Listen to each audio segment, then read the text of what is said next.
Matthew from Jacobsville, Maryland, has a question about a dripping toilet. Well, it happens after the toilets are flushed upstairs. Matthew says it starts fast with fast drips, then it slows and stops after about a minute, but only when this toilet is used.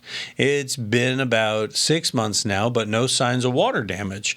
He says, could this be something that could be evaluated and fixed at the toilet, or is the only hope trying to open the walls of the townhome and figure out what's going on with it? I wouldn't start opening walls.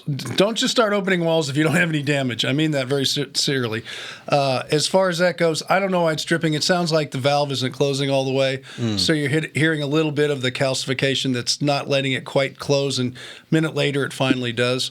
So I don't think you have a big issue. I think you're overthinking it.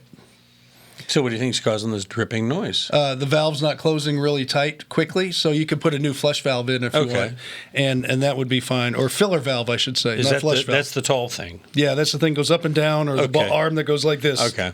All right. Not the thing that goes like this. That's the flapper thing. Flapper thing. On the flush valve thing. See? But this is the filler valve thing. I've been next to him for over 20 years, and I still call it the this thing or the that thing. Yeah, All right. whatever. Whatever you call that thing, you can write to us about it. Visit homeshowradio.com.